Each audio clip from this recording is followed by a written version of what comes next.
मैं आप सबसे एक ही विनती करूंगा कि कीनिया में भी मुझे काफ़ी कुछ सुनने को मिला, तो मैंने सुन तो लिया लेकिन मंचों से उसको अपने अंदाज में कहा कि ये जो अलग अलग जो बना लिया है कि ये हमारा है, हम लहुआ पटेल हैं, हम कड़वा पटेल हैं, हम वैश्य हैं, ये सिर्फ आपकी निजी पहचान है। या आपकी पर्सनल पहचान है। जैसे आपके मकान नंबर अलग अलग हैं वैसे ही आपके सरनेम है, लेकिन सबकी पहचान सिर्फ सनातन है और वही अनंत है। इसलिए आप किसकी पूजा करें, किसको माने, ये मामला नहीं है, ये निजी मामला है। जब राष्ट्र की बात आ जाए तो आप में से यहाँ से लेके बंगाल और बंगाल से लेके कन्याकुमारी तक सब सनातनी हैं। ये भाव जिस दिन आपके अंदर पैदा हो गया तो जो दुनिया के चोर उचक्के आपको डरा रहे हैं, कोई तलवार लेके आया है, कोई घोड़े पे आया है, कोई 1400 साल पहले ऊंट की पीठ पर बैठ के आया है, ये सब जो हैं विदाउट कुछ कहे चले जाएंगे।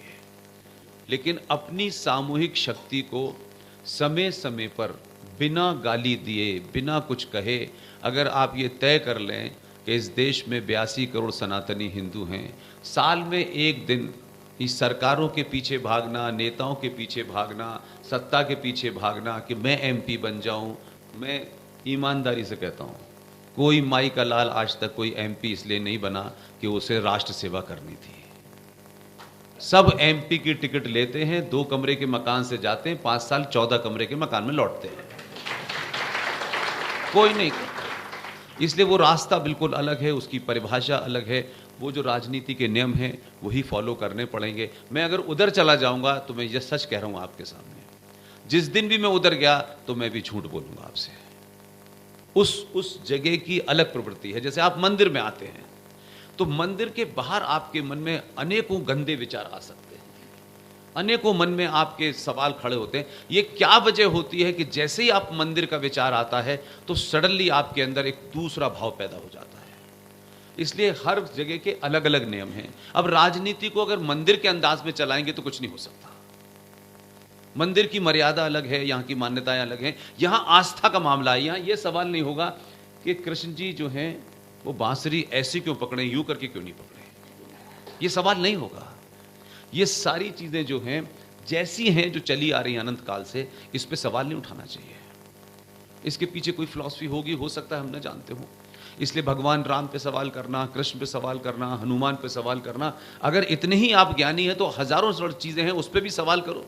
अगर हनुमान पे सवाल करते हो, राम पे सवाल करते हो, कोई कहता है राम नहीं थे, कोई हनुमान पे मजाक उड़ाता है, तो पूछो भाई 1400 साल पहले जो किताब उतरी है बिना कॉरियर के नीचे वो कहां से आई थी, उस पे भी सवाल उठाओ। तो किसी चीज को तर्कों से आप बात करेंगे तो कितना भी आपका घोर शत्रु हो, कितना भी आपका बुरा हो, वो आपसे लड़ नहीं सकता। इसलिए फैक्ट के साथ, फिगर के साथ, तथ्यों पे बात करिए। ये इमोशनल जो हम बातें करते हैं उसका कोई अर्थ नहीं होता है। इमोशंस से घर चलता है, तर्कों से, तथ्यों से राष्ट्र चलता है। इसलिए घर के अंदर की जो आपकी नियमावली है उसे सड़क पे मत दिखाइए, और जो सड़क पे है उसे घर में मत लाइए। दोनों अलग अलग हैं। इसीलिए कहा गया है कि जिनको राष्ट्र चलाना है वो गीता पढ़ें, और जिनको घर चलाना है उन्हें रामायण पढ़नी चाहिए। तो मैं उन प्रश्नों को आपके सामने रखता हूं जो शायद आप लोगों के जहन में कभी नहीं आए होंगे, या आप जो एक है कि चलिए एक पर पार्टी चली आ रही है, उसी पर पार्टी को हम चलाते हैं, और उससे ऐसा लगता है कि शत्रु आपको कैसे अपने ही नैरेटिव में फंसा लेता है। और फिर आप जब अपने बच्चों से बात करते हैं तो वो बच्चा जो संचार क्रांति के दौर में पैदा हुआ है, हम सब लोगों के दौर में तो ये था कि छोटी सी भी बात पूछनी होती थी या तो पिताजी से पूछेंगे या स्कूल टीचर से पूछेंगे, किसी और को पता होता है। अब आजकल के बच्चे के पास तो पिता की उसको ज़रूरत ही नहीं है। उसी वक्त चाहता है बच्चा, पिता की बच्चे के जीवन में इतनी ही ज़रूरत रह गई है जब उसे पिज़्ज़ा मंगाना है और एटीएम कार्ड चाहिए, उसके अलावा उसको ज़रूरत नहीं, क्योंकि सारी चीज़ें उसके पास इंफॉर्मेशन इतनी आ गई है कि जो पिताजी के पास भी नहीं है, हम बड़ों के पास भी नहीं है। तो उस बच्चे से हम लंबी लंबी बात करेंगे वो नहीं समझेगा। उसको 2 मिनट के अंदर अपनी बात समझाइए, जितनी देर में मैगी बनती है, उससे ज़्यादा नहीं। उससे ज़्यादा समझाएंगे वो उठ के चला जाएगा। फिर आप कहते हैं आज के बच्चे मंदिर नहीं आते, तो आप ये बताइए आप मंदिर क्यों आते हैं? मंदिर क्यों आना चाहिए? मंदिर का मतलब क्या है? मंदिर में आकर के आप कहें नहीं मेरे मुझे 1 किलो सोना मिल जाए, मेरा पति ये हो जाए, मेरी पत्नी हो जाए, ये भाई इस काम के लिए नहीं बैठे हैं आपकी इच्छाएं पूरी करने के लिए। तो मंदिर की साइंस क्या है, मंदिर है क्या, उसको अगर आज के दौर में समझाएंगे तो आपको लगेगा कि मंदिर के अंदर जो साइंस है उसे समझाना पड़ेगा आपको। अब आपको खुद ही साइंस नहीं पता है तो बच्चे को कैसे, नहीं नहीं पूजा नहीं हाथ जोड़ लो बस, वो पूछ रहा है हाथ क्यों जोड़ ले, वो क्योंकि क्यों में पैदा हुआ है ना आजकल, वो एक ऐसी दुनिया में पैदा हुआ है जहां हर वक्त पे सवाल है, मतलब ऐसा वैसा सवाल नहीं है, आजकल तो नेता भी हर बात पे सवाल कर रहे हैं। तो उस बच्चे के अंदर की जिज्ञासा अगर एक बार आप साइंटिफिकली करेक्ट कर देंगे, फिर जीवन भर उसको समझाने की जरूरत नहीं होगी। हम छोटी छोटी छोटी सी भाई सूरज की, चलो बेटा सूरज देवता को हाथ जोड़ लो, जब माता जी को नहीं पता, पिताजी को नहीं पता, क्यों हाथ जोड़े भाई, किस लिए जोड़े, हाथी की क्यों नहीं जोड़ रहे, दीवार की क्यों नहीं जोड़ रहे। तो ये छोटी छोटी चीजें हैं जो आज अवेलेबल हैं। तो बच्चों को मैं समझता हूं कि एक इस तरीके की बात समझाइए कि वो आपके बगैर मर्जी के कहीं भी खो जाए तो पता चला मंदिर में बैठा हुआ है। उसके लिए आप सबकी जिम्मेदारी है, किसी और की जिम्मेदारी नहीं है। और पंडित जी जो बैठे हुए मंदिर में, क्या वो जानते हैं इन बातों को, क्या उनको उसके कारण पता है, या सब उन्होंने कहा कि अब मैं पंडित हो गया हूं इस मंदिर का, मैं पुजारी हूं, तो बस उनका आस्था का मामला है, सवाल नहीं पूछना है, बस हाथ जोड़ लो और प्रसाद चढ़ा दो, और कितना आपको वो चढ़ाना, बस इस ऐसे भी पंडितों की प्रॉब्लम है। क्योंकि पंडित जी जो बैठते हैं मंदिर में, आज के पंडितों की बात नहीं कर रहा हूं, जब पहले बैठा करते थे वो सब ज्ञानी होते थे, वो ज्ञान की बात करते थे, और ज्ञान वो नहीं जो अपने स्वार्थों से प्रेरित हो कि इसमें फायदा है तो ये ज्ञान ठीक है, इसमें नुकसान है तो ज्ञान ठीक नहीं है। हमारे यहां सन्यासी की परिभाषा है कि जिसने एक बार गेरुए वस्त्र पहन लिए और सांसारिक जीवन से अपने आप को अलग कर लिया, वो सन्यासी हो गया, उसे संसार से कुछ नहीं लेना, वो ये कह रहा है, लेकिन शाम को एमएलए की टिकट के लिए लाइन में खड़ा हुआ है। तो ये पाखंड है ना, वो बच्चा पूछेगा ना कि यार ये क्या कहानी, इधर तो ये कह रहे हैं, इधर ये कह रहे हैं। तो मंदिरों में पूजा का समय का क्या महत्व है, मंदिर में दिए का क्या महत्व है, मंदिर में आरती का क्या महत्व है, एवरीथिंग इज साइंस। तो ये बेसिक हमको समझना होगा, और धीरे धीरे धीरे धीरे धीरे धीरे धीरे आप देखेंगे कि आपको किसी को बच्चे को कुछ नहीं करना होगा, फिर आपको ये शिकायत खत्म हो जाएगी कि हमें मंदिर क्यों जाना चाहिए, क्यों नहीं जाना चाहिए। तो ये एक बड़ी, मैं इसलिए कह रहा हूँ कि आप गुजरात से आप लोग आए हैं, इतने समय पहले आए हैं, कीनिया में मैं इतने सारे लोगों में, लेकिन मुझे ये अंदर से मेरा दुख भी है, ये मेरे मन के अंदर सवाल रहेगा हिंदुस्तान जाने तक भी, कि इतने सारे लोग हैं, एक ग्रुप इधर नहीं आना चाहता, उधर वाला उधर नहीं जाना चाहता, ये मेरा है, ये उनका है, वो अलग है। मुझे लगा इतने सारे गुजरात कैसे हो गए भाई, एक ही गुजरात, आप गुजराती आपने भेजा था, वो पूरे देश में लगा हुआ है। आपकी स्थिति ये है कि नहीं नहीं उधर जाना नहीं है, उनका उनसे ईगो क्लैश है, उनका ये सब, ये बड़े, ये जब आदमी बौना होता है ना तब इस किस्म की चीज़ें उसके अंदर पैदा होने लगती हैं। इसकी चिंता मत कीजिए, आप अपनी बात कहिए, लेकिन एक दूसरे को पब्लिक में सहयोग कीजिए। आंतरिक रूप से आप पूजा में कैसे बैठते हैं, वो कैसे बैठते हैं, ये महत्व नहीं है। इसलिए छोटी छोटी बातें मैं रखूंगा आपके सामने कि जैसे एक एक एक एक बातचीत लोग करते हैं, सारे धर्म बराबर हैं, कहते हैं ना आप लोग, ये कहाँ सीखा आपने। और क्योंकि मैं कोई वन वे ट्रैफिक नहीं रखना चाहता, क्योंकि मंदिर का मामला है, कोई स्पीच नहीं देनी है, आप मुझसे उन सवालों के सवाल जवाब करेंगे तो मुझे आसानी हो जाए। सारे धर्म बराबर हैं, ये कहाँ पता है, पंडित जी भी बता रहे हैं, क्योंकि उनको भी दुकान चलानी है अपनी। नहीं, मैं सीरियसली कह रहा हूं, I am very very blunt in that. Pandit ji को यह अधिकार नहीं है कि वो ऐसी बातों पे जवाब दें, इनका कोई लेना देना नहीं है। मंदिर में अगर एक भी भक्त आएगा और भक्तों को बढ़ाने के लिए अगर पंडित जी झूठ बोल रहे हैं तो फिर वो पंडित जी नहीं है। उनका ये काम नहीं, क्या कहते कि यहां बहुत सारे भक्त आ जाएं और उनको खुश करने के लिए वो कोई चलताऊ बातें करने लगे, नहीं। वो ऐसी सीट पे बैठे हैं कि अगर एक भी भक्त नहीं आएगा तब भी उन्हें सच बोलना है, पूरी ताकत से बोलना। और जो लोग राजनीति में बैठे हैं उनको हर वक्त झूठ बोलना, ये ध्यान रखिए। वो सच बोल देंगे तो राजनीति खत्म हो जाएगी उनकी। इसलिए सारे धर्म बराबर है, इसका क्या अर्थ है भाई, कोई बताए मुझे। मैं कह रहा हूं इंटरेक्टिव सेशन है, बताइए सारे धर्म बराबर हैं, इसका अर्थ क्या है। ये कहां सुना भाई आपने, मैंने आपसे पूछा सारे धर्म बराबर हैं, इसका अर्थ क्या है? मुझे समझाइए एकेडमिकली, भावनात्मक बात मत कीजिए। धर्म का अर्थ क्या है हमारे शास्त्रों में, हमारे साहित्य में, संस्कारों में, मान्यताओं में, परंपराओं में? धर्म हम किसे कहते हैं? हा? जैसे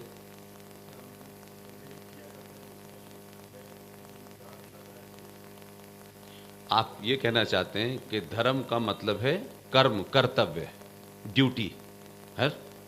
एक पिता की ड्यूटी क्या है, एक माँ की ड्यूटी क्या है, यानी माँ का कर्तव्य क्या है, बेटी का क्या है, एक पुजारी का कर्तव्य क्या है, राजा का धर्म क्या है। यानी हमारे पूरे लंबे इतिहास में धर्म का अर्थ है आपका कर्तव्य, आपकी ड्यूटी, यही है।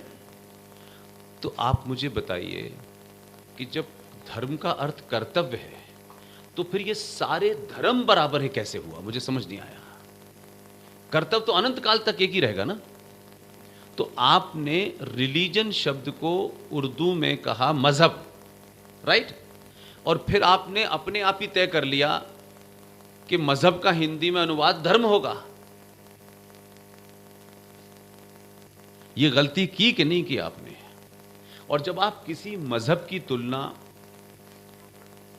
धर्म से करते हैं तो वो तुलना ही नहीं हो सकती, क्योंकि दोनों एक चीज नहीं है। हमारा अगर मजहब का हिंदी में कोई पर्यायवाची है या सिनोनिम्स है, वो पंथ है, पंथ ना। तो शब्दों के हेर फेर से कितना गड़बड़ होता है। जब आप ये कहते हैं सारे धर्म बराबर हैं, तो वो 1400 साल वाले समझते हैं कि जैसे हम हैं, जैसे हम मस्जिद में नमाज पढ़ रहे हैं और ये जो तथाकथित हमारे पुजारी हैं, नहीं वो देखो वो मस्जिद में नमाज पढ़ते हैं, वो अपने भगवान को मानते हैं, हम मंदिर में करते हैं, वो अपने भगवान। ये पुजारी ने वहीं से झूठ बोलना शुरू कर दिया। चर्च में वो जाता है, वो अपनी पूजा करता है, लेकिन चर्च में जाने वाला, मस्जिद में जाने वाला और मंदिर में जाने वाले में जमीन आसमान का फर्क है, फिलॉसफी का फर्क है, किताब का फर्क है। ये मंदिरों का कंसेप्ट, ये किताबों का कंसेप्ट, भगवान रामचंद्र, ये सब बहुत बाद की चीजें हैं। मंदिर संस्कृति हमारे यहां बहुत बाद में आई है। और जिन मंदिरों को हमने अपनी इच्छा पूर्ति के लिए बनाया है, वो सारे मंदिर, ये महाज नहीं जो रोज बन जाते हैं, सड़क के किनारे गए, यहां बन गए, वहां बन गए, आज वहां तक दुकान खुल गई। जितने भी आपके पुराने मंदिर, खासतौर से ज्योतिर्लिंग, सब शुद्ध साइंस पे बने हुए हैं।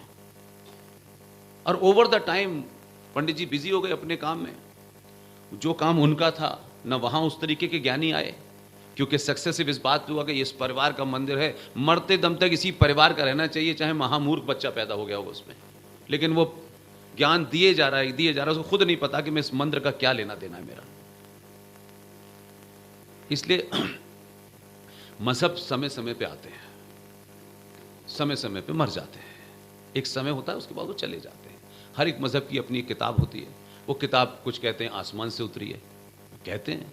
अब आप ये बात किसी 10 साल के बच्चे से कहिए कि एक किताब आसमान से उतरी है, न छापा खाने का पता है और न कोरियर कंपनी का पता है, तो वो बच्चा क्या मानेगा? लेकिन उन्होंने ऐसा इंजेक्शन लगा लगा के भर दिया है कि वो यही कह रहा है आसमानी किताब है, आसमानी किताब है। अब आसमानी किताब से आपका कोई समझौता हो सकता है? आप वास्तविक बात कर रहे हैं, वो इल्यूजन की बात कर रहा है। तो इसी तरीके से झूठे लालची हमारे समाज के और राजनीतिक लोगों ने कहा मंदिर मस्जिद एक ही है, दो अलग अलग चीजें हैं। साइंस की बात कर रहा हूं मैं भावनाओं से नहीं आपको समझाने आया हूं। मस्जिद और मंदिर में फर्क बताइए क्या है? कभी सोचा ये कहने से पहले?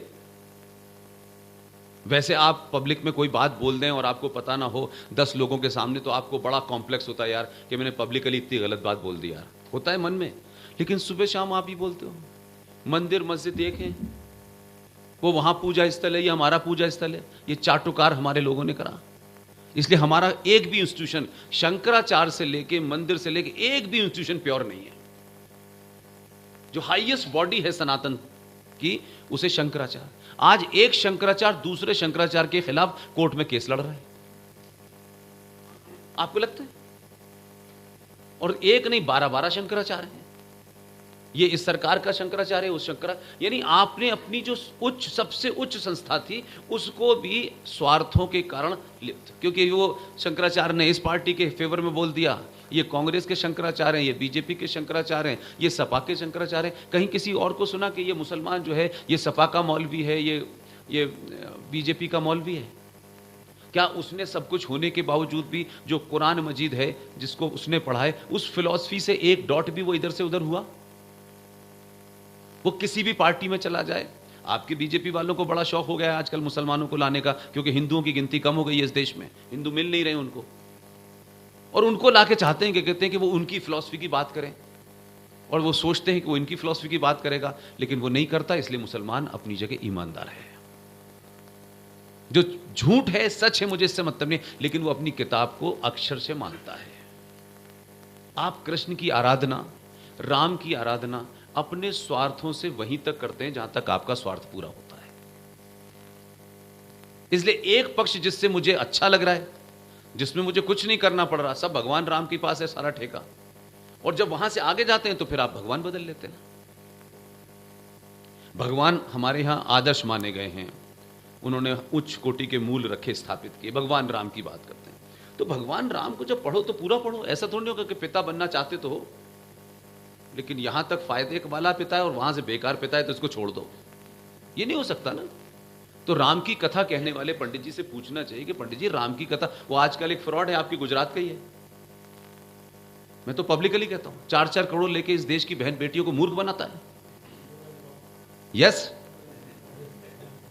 इसमें इमोशनल होने की जरूरत नहीं कि वो गुजराती है। कोई यूपी का आदमी फ्रॉड करेगा तो मैं छोड़ दूंगा उसको, क्या इसलिए कि मैं यूपी का हूं? ये तो बड़ी छोटी मानसिकता है। नहीं नहीं, मैं आपसे मतलब यहां बैठे हुए लोगों से नहीं कह रहा, मैं लार्जली है ना, लेकिन किसी आप में ये आत्मबल क्यों नहीं है कि वो बकवास करता है बैठ करके 4-4, 5-5 करोड़ रुपए लेकर के, और आप खुल के खड़े नहीं होते? आप क्यों डर जाते हो? उसके शराब से आप जिंदा हो क्या, या उनके शराब देने से मर जाओगे? ऐसे 360 फ्रॉड पैदा हुए कहीं इस देश के अंदर। आपके अंदर वो आत्मा बल ही नहीं है, क्योंकि आप सिर्फ पूजा पाठ को वहीं तक समझते हो, ये फायदे, बाकी दिन भर 24 घंटे अगर आपको अपने उस होने पे कहीं भी एक सेकंड के लिए भी कमजोर हैं तो फिर आपका विश्वास नहीं है। विश्वास है तो एकदम है, विश्वास नहीं तो एकदम नहीं होना। ये 10% है, 5% है, 2% है, ये नहीं होता है। ये सारा फ्रॉड आपके धर्म गुरुओं ने, राजनीतिक लोगों ने, समाज के लोगों ने, मठ मंदिरों ने फैलाया हुआ है। कोई सही बात बताता नहीं कि उसको लगता है यार अगर मेरे मंदिर में आना लोग कम हो गए तो चढ़ावा कम हो जाएगा, तो चलो ऐसा कर देते हैं, इसमें एक मूर्ति और रख देते हैं। करते कि नहीं करते? अगर राम का मंदिर है तो राम का मंदिर है, कृष्ण का मंदिर है तो कृष्ण का मंदिर है। ये सेकुलरिज्म की दुकान नहीं है कि इसमें पप्पू टप्पू कप्पू सबको रख दो, जो मानेगा इस पे चढ़ा देगा, कोई इसके कारण चढ़ा देगा। ये नहीं होना चाहिए। हमारे यहां मंदिर तब बनता है जब एक साधारण से पत्थर को, एक साधारण सा पत्थर होता है, उस पत्थर की हम पूजा करके उसमें मंत्रों द्वारा, मंत्रों के उच्चारण से प्राण प्रतिष्ठा करते हैं। ये हमारी फिलॉसफी है। तब उस मंदिर में वो मूर्ति लगती है और तब उसको मंदिर मानते हैं। आप पत्थर में प्राण डालते हैं और उसके बाद उसे स्थापित करने की विधि विधान, तब वो मंदिर होता है। मस्जिद में पत्थर फेंक करके हिंदुओं को मारने के लिए रखा जाता है। मस्जिद इस्लाम के अंदर पवित्र स्थल नहीं है। इसलिए मंदिर की मस्जिद की तुलना करने वाले महामूर्ख लोग हैं, चाटुकार लोग हैं कि मोहल्ले में 4 मुसलमानों से जान पहचान है तो उनका नहीं नहीं नहीं नहीं, नहीं हम तो जैसे आप हैं वैसे हमें नहीं, कुत्ते और बिल्ली से बराबर नहीं हो सकते हमारे। मस्जिद का कंसेप्ट ही अलग है। पूरी दुनिया में जहां प्रॉफिट मोहम्मद जाके नमाज पढ़ा करते थे वो कब की तोड़ दी मस्जिद उन्होंने। इसलिए इस्लाम में मस्जिद कोई पवित्र स्थल नहीं है। जो हमारे सनातन के अंदर मंदिर पवित्र स्थल है, वहां से एंटर से लेके वहां तक एक ही भाव रहता है। यहां खड़े होकर के चोरी डकैती, माल कैसे मिले, दुगना कैसे आए, चढ़ावा कैसे, ये अगर भाव है तो ये मंदिर नहीं है। फिर सिर्फ मूर्ति लगाने से मंदिर नहीं बनेगा। आप क्या भाव लेके जा रहे हैं मंदिर में, वो इंपॉर्टेंट है। इसलिए मंदिर मस्जिद एक नहीं है। ये सरकारी फ्रॉड है, इसको फैलने दीजिए। इसका समाज से कोई लेना देना नहीं है। यहां मंदिर में शुद्ध साफ सुथरी बात होनी चाहिए। यहां झूठ नहीं चलेगा, या किसी को खुश नहीं करना है कि ये नाराज हो जाएंगे। इनके कारण राम के चरित्र को नहीं बदला जा सकता। आप खुश हो जाएंगे इसलिए कृष्ण के चरित्र को नहीं बदला जा सकता कि हम आपकी सुविधाओं के लिए कृष्ण को भी बदल दें और पोस्टर लगा दें। हमने करा ये, हम सनातनियों ने ये किया। हम इस मामले में हमने भगवान को नहीं छोड़ा। जगह जगह घरों में पोस्टर देखता हूं मैं, कृष्ण जी को दो ही रूप में इस हिंदुओं ने और हिंदुओं के हमारे मंदिरों के मठ मंदिरों के पुजारियों ने बना दिया उसको। किसी मंदिर में भी आप जाएंगे तो कृष्ण जी की अगर कहीं तस्वीर लगी होगी तो माखन खा रहे हैं। यही पोस्टर बिकते हैं हमारे यहां। कहीं देखेंगे पोस्टर राम को कृष्ण का तो वो गोपियों के कपड़े लेके पेड़ पे बैठे हुए हैं, और उन्हीं दो चित्र बच्चों को दिख रहे हैं। माखन चोर, पहले तो उसे चोर बना दिया अपने आप ही, और दूसरा वो गोपियों के कपड़े लेके ऊपर बैठा, बेचारी गोपियां ऐसे खड़ी हुई हैं। क्या मैसेज है इसका? कृष्ण कब से इससे जाने लगे। इसलिए कृष्ण बांसुरी बजा रहे हैं, ये मंदिरों में रखा अच्छा लगता है, लेकिन बांसुरी बजाने के बाद जब बांसुरी की आवश्यकता नहीं रही तो उसी कृष्ण ने सुदर्शन चक्र उठाया, उसकी मूर्ति क्यों नहीं लगाते? तो वो बच्चा पूछे ना कि मैं जिस कृष्ण को पहचानना चाहता हूं उस कृष्ण ने एक आदर्श का भी इस्तेमाल किया, लेकिन जब जरूरत पड़ी तो उसने अपनी बांसुरी रख दी। जब जरूरत पड़ी तो एक अर्जुन महाभारत के मैदान में जब अपनी कायरता की पराकाष्ठा पे था, क्लाइमेक्स पे था, और वो लड़ना नहीं चाहता था, सवाल उसने करा कि मेरे पिता भी उधर हैं, मेरे गुरु भी उधर हैं, तब भी उस कृष्ण ने, जिस कृष्ण को आप माखन दिखाता, उन्हीं उस चरित्र को देखो और एक महाभारत में खड़े होकर के अर्जुन को वो जो उपदेश दे रहे हैं, दोनों में जमीन आसमान का फर्क है। और उसी कृष्ण ने लगातार अर्जुन के हर बात का जवाब दिया, ऐसा वैसा। आखिर में उसने क्या कहा? ये धर्म युद्ध है, एक तरफ धर्म है और दूसरी तरफ अधर्म है। अगर तेरे अपने भी उस तरफ हैं, अधर्मियों के साथ भी हैं, तो तेरा धर्म कहता है कि धनुष बाण उठा और सबका नाश कर, यही तेरा कर्म है। लेकिन यह कहानी बच्चों को नहीं सुनानी, इससे बच्चा कहीं बंदूक ना उठा ले, इससे बच्चा लड़ ना जाए, और फिर जब जिहादी आएंगे तो मकान खाली करके आप यहां से अगली दुकान पे चले जाएंगे। साहब वो वहां तो ऐसे हालत, भाई आप अपने निष्ठा से कहीं खड़े हुए, क्यों आपको जमीन छोड़नी पड़ रही है? क्यों भारत में लोग जहां जहां चक्कर वहां से भागना शुरू हो गए? क्यों किसी नेता ने और किसी धर्म कर्म कांड करने वाले ने, जो नेताओं के पास भी रात में जाता है, किसी ने क्यों नहीं बताया कि इस 70 साल में भारत के 29 राज्यों में से 9 राज्यों में हिंदू नहीं है। बाकी के राज्यों में आपकी स्थिति यह है कि हर दिन आप पीछे की तरफ भाग रहे हैं। जो संपन्न है वो विदेश चले जाते हैं, जो संपन्न नहीं है वो इस राज से उस राज भाग रहे हैं। कब तक भागना है? इस भागने का कहीं अंत होगा कि नहीं होगा कि एक दिन भागते भागते हिंद महासागर के सामने कहोगे कि अब यहीं कूद जाना है हमको? समझ ही नहीं आ रहा है किसी की। अलग अलग हमारे यहां फंडे हो गए, अलग अलग से, ना बेटियों से कोई बात करता है। हमारी बेटी जिसको आप इतने संस्कारों के साथ पालते हो, इतने आदर्श के साथ पालते हो, वो कहां आपके अंदर कमी रह जाती है, कहां आपके अंदर वो झूठ रह जाता है कि आपकी बेटी इतने संपन्न परिवारों में, इतनी आस्थाओं के बीच में, इतने देवी देवताओं के बीच में वो पलने वाली, एक पंचर जोड़ने वाले से बात करते करते वो पंचर जोड़ने वाले के साथ चली जाती है। ये समाज को सोचना चाहिए। सिर्फ ये कह देना कि हमारी वो स्थिति पैदा कैसे हुई है, लेकिन पंचर जोड़ने वाले की बहन तो नहीं भागी कभी किसी के साथ। उसके पास तो 10 कारण है कि उसे एक अच्छा जीवन मिल रहा है। आपकी बेटी को,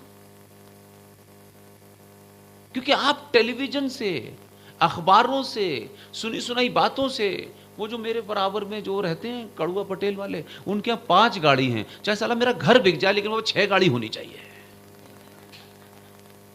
किससे कंपटीशन करना है यार? उनके सामने कड़ुआ लग गया, इनके सामने लेवा लग गया। भाई साहब ये भगवान ने लगा के भेजा था टप्पा क्या? ये तो आपने अपनी सुविधाओं के लिए कर लिया ना।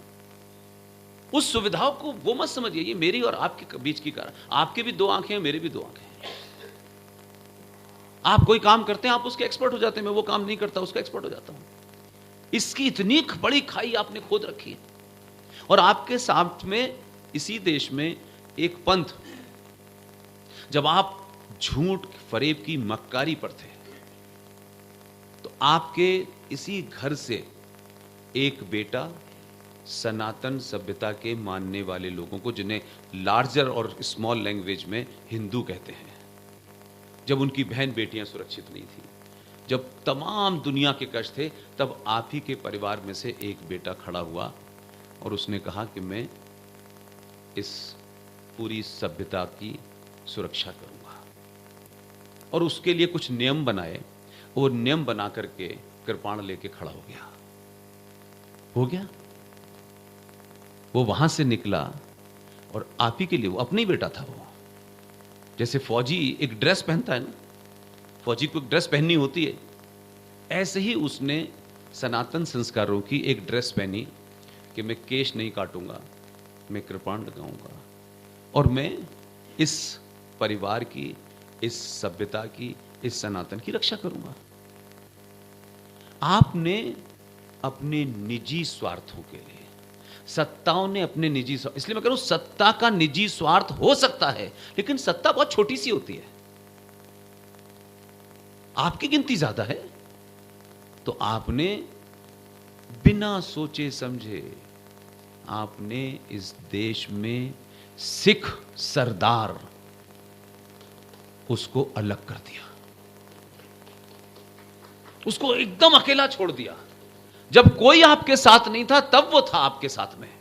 कभी उसने ये एहसान नहीं किया कि नहीं मेरा ये काम है, उसने अपने ही इस परिवार की रक्षा के लिए बीड़ा उठाया। लेकिन राजनीतिक लोगों ने क्या किया, लेकिन समाज पागल हो गया, और शत्रु ने उस गेम को ऐसा खेला कि जो सबसे ताकतवर, बलशाली था, पुरुषार्थी था, उसको अपने खेमे में मिला लिया। अब आप दूसरा पुरुषार्थी पैदा नहीं कर रहे हैं, क्योंकि हमारे यहां इसका कंसेप्ट ही नहीं है।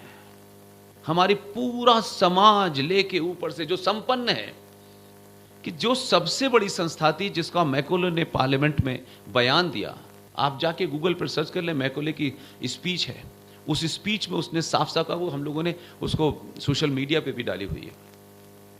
मैकोले साफ साफ कह रहा है कि भारत में अगर लंबे समय तक राज्य करना है, तो सबसे पहले भारत की जो सबसे ताकतवर संस्था है, जो इंस्टीट्यूशन है, जब तक उसको डिमोलिश नहीं करेंगे, हम लंबे समय तक भारत में राज नहीं कर सकते।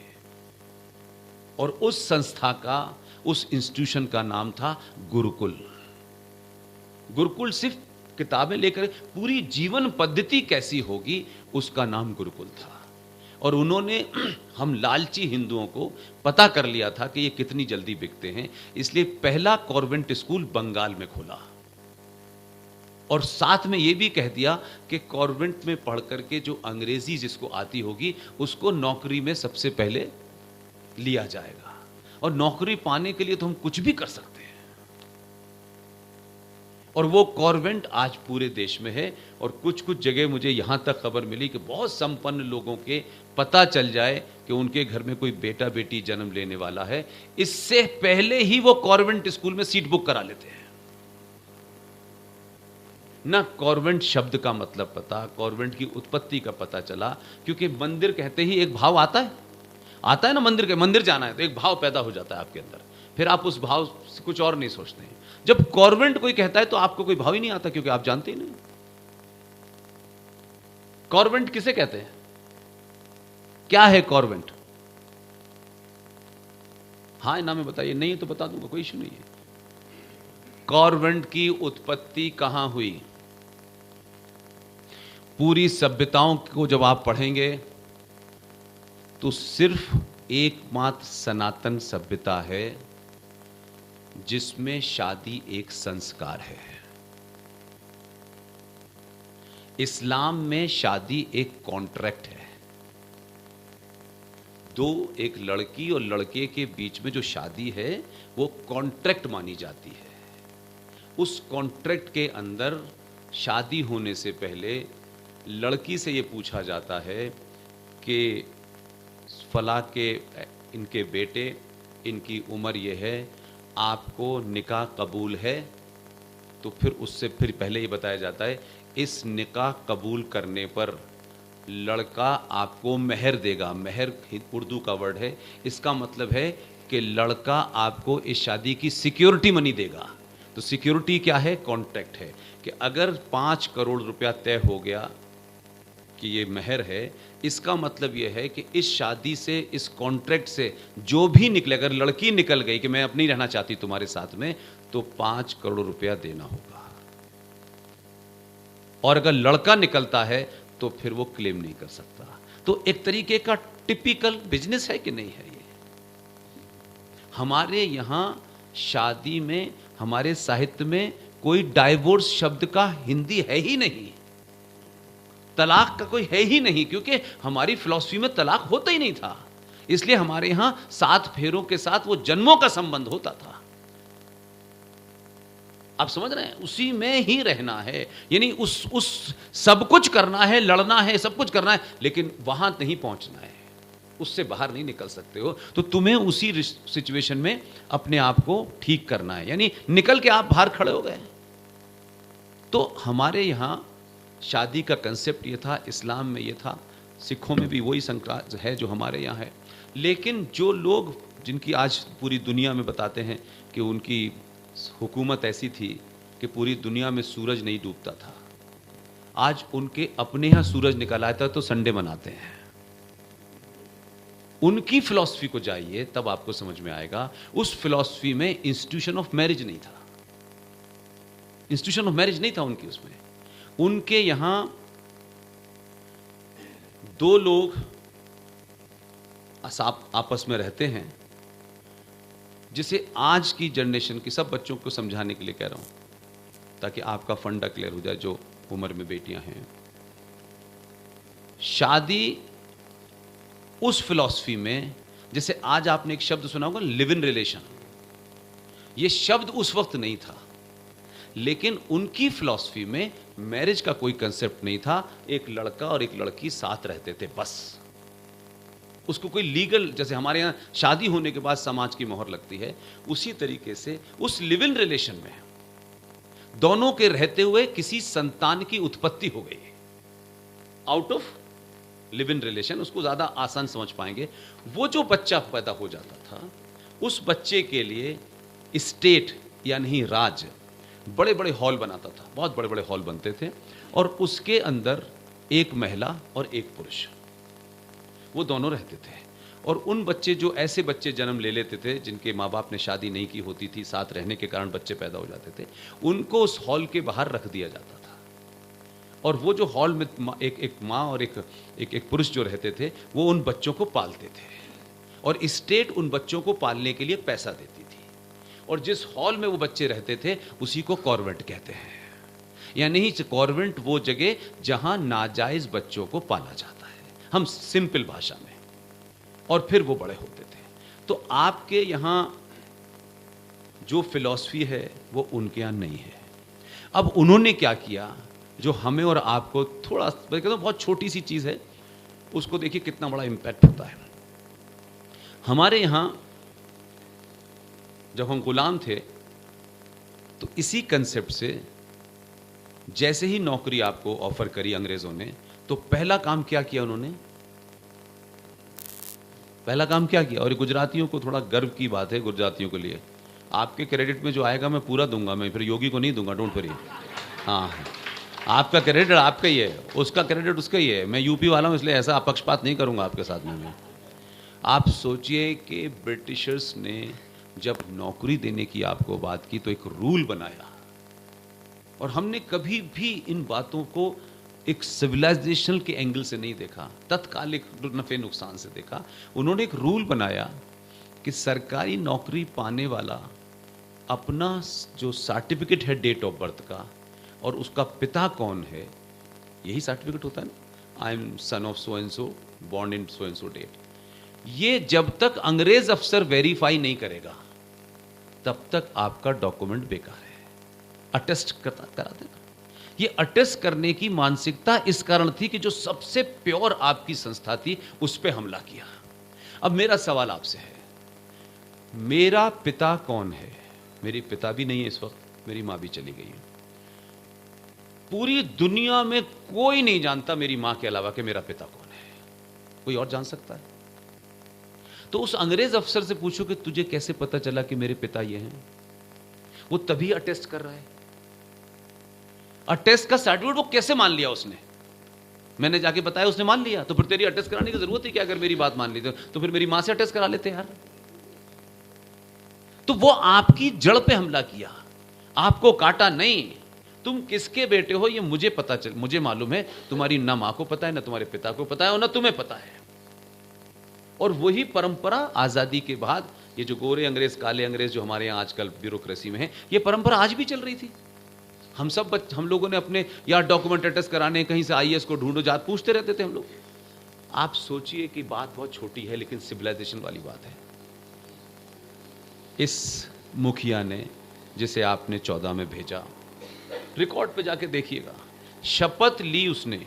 शपथ लेने के बाद प्राइम मिनिस्टर ऑफिस में पहला जियो साइन किया कि आज से कोई भी बच्चा, कोई भी लड़की, कोई भी बेटा अपना सर्टिफिकेट अपने आप अटेस्ट करेगा, किसी और से नहीं कराएगा। ये देखने में छोटी बात लगती होगी, लेकिन आपकी कितनी बड़ी प्राइड है, आप तय करेंगे। और शायद कोई दिल्ली वाला सीएम हो कि वो पूछ ले अपनी मां से कि मेरा बाप कौन है। कोई पूछेगा? वो पूछ सकता है, वो तो हर चीज पूछता है। तो कौन ऐसा आदमी होगा जो अपने हाथ से अटेस्ट करेगा अपनी मां और अपने बाप की जगह किसी और का नाम लिख देगा? नहीं हो सकता ना। ये कितनी बड़ी प्राइड है। आप तय कर, आप भी नहीं तय कर रहे हो। आपको बताया जा रहा आपके पिता वो हैं, अब आप बताए, उसने लिख दिया, अब आप पिताजी आपको मान नहीं रहे, उसने लिख दिया आपके पिता वो हैं। आप जीवन और पिता ही ढूंढ रहे हो। तो छोटी छोटी चीजों को समझने की जरूरत है कि जो फिलॉसफी आपकी है उसको इतना कचरा कर दिया है हमारे लोगों ने, और जो ज्यादा इसमें गड़बड़ की है वो हमारे यहां मंदिरों से हुई है। क्योंकि वो एक ऐसा इंस्टीट्यूशन है जहां से किसी को किसी राजनीति से कोई लेना देना नहीं है। वो जो पूजा कराने वाला आदमी है, वो जो सच बताने, ये वहां से निकलनी चाहिए थी चीजें। ये अंग्रेजी स्कूल में और यूजीसी के कोर्स में से नहीं निकलने वाली हैं। ये स्कूल में नहीं कोई बताएगा, ये तो मंदिर से निकलनी चाहिए थी ना, कि ये गड़बड़ हुआ है, ये करेक्ट है, ये गड़बड़ हुआ है, ये करेक्ट है। और अब स्थिति ये हो गई है कि मठ मंदिरों के लोग इतने बिक चुके हैं कि सरकार तय करती है उनके बारे में, और उनके अंदर का जो, आपके अंदर एक अकड़ होती है ना, अगर आप किसी चीज को जानकार होते हैं तो आपके अंदर होता है ना, मैं तय करूंगा ना यार, ये कहने की हिम्मत। जैसे ही आप लालची हो जाते हैं फिर आप तय नहीं करते, फिर दूसरे तय करते हैं। मंदिरों से आज तक कोई मूवमेंट मुझे बताइए जो कभी चला हो, एक से एक 30 मार खाए। ये श्री श्री श्री इतने 2-4 हजार बार श्री लिखने के बाद लगता है पता नहीं कब से श्री हैं, ये गए नहीं जमीन से आज तक कहीं, सिर्फ दुकान चलाने के लिए। एक मंदिर से ये सवाल नहीं उठा कि भाई ये देश, जब हमारा संविधान बन गया, सरकार भारतीय है, तो इस देश में गुरुद्वारों से, मज़ारों से, चर्चों से, जो भी सिख अपने गुरुद्वारे जाता है, वाहे गुरु के नाम पे जाता है, वो जाकर के अपने, जैसे यहाँ कुछ लोग इसमें डाल रहे थे पैसा, डाल के चला जाता है। ये पैसा सरकार नहीं लेती है, ये पैसा सरकार नहीं लेती है। किसी गुरुद्वारे, किसी मज़ारों का, किसी चर्च का कंट्रोल किसी सरकार के पास नहीं है। लेकिन आपने इतना नंगा नाच किया है मंदिरों के अंदर, मर्डर हुए हैं इस बात के लिए, पुजारियों के आपस में मर्डर हुए हैं, चढ़ावे को लेके मर्डर हुए हैं। इस कारण एक आजाद तथाकथित भारत में कानून बना कि मंदिरों के एडमिनिस्ट्रेशन सरकार के पास रहेगा, और वो जो डिस्ट्रिक्ट मजिस्ट्रेट होगा वो उसका मेन आदमी होगा। और मंदिरों पे जो पैसा चढ़ाया जा रहा है, लाखों करोड़ों अरबों, एक पैरेलल इकोनॉमी भारत सिर्फ मंदिर के पैसे से खड़ा कर सकता है। लेकिन जब लालच आ जाए ना, मेरे मंदिर में ज्यादा आ जाए, तो फिर आपने नई नई दुकानें, ये फलाना मंदिर है, ये ढिमाका मंदिर है, ये उस मठ का मंदिर है, ये मठफट कुछ नहीं होता है, इसका कोई लेना देना नहीं है। आज भी भारत सरकार सनातनी हिंदुओं के जो अनंत काल के मंदिर हैं, उस मंदिर पे एक अप्रोक्सीमेटली, जो हमारी साथियों ने स्टडी की है, जहां जहां से हमको डॉक्यूमेंट मिला है, 3.25 लाख करोड़ रुपया जो मंदिर पे चढ़ता है वो सरकार ले जाती है एवरी मंथ। 3.25, ये हम वो फिगर बता रहे हैं जो हमारी क्षमता के हिसाब से हमने कलेक्ट की है।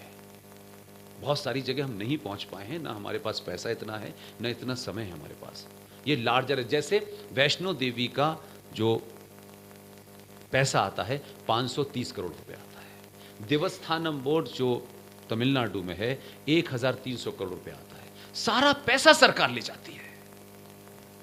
यह सवाल मठों से उठना चाहिए था, सरकार की कैसे हिम्मत हुई कि मेरे मंदिर के अंदर घुसे? सरकार कैसे तय करेगी कि मंदिर कब बंद होगा, कब खुलेगा? क्योंकि जब आप चाटुकार हो जाओगे, सरकार के तलवे चाटोगे और एमएलए की टिकट लेने के लिए लाइन में खड़े होगे, तो यही होता है, फिर अंदर का ये मर जाता है। ये लड़ाई किसी ने नहीं लड़ी, किसी मठ मंदिर ने नहीं लड़ी, कहीं किसी जगह किसी भाषण में, वैसे जने कहां कहां एक से एक बड़ा बड़ा मठाधीश बैठा हुआ है, कहीं चर्चा में नहीं हो। किसी कथा में बता देते ना पंडित जी कि बेटा कल से मंदिर में पैसा नहीं चढ़ाना है, लेकिन वो मने कैसे करें? वो तो उनके पास आएगा, वो मने नहीं कर पा रहे, अंदर का आत्मबल खत्म है।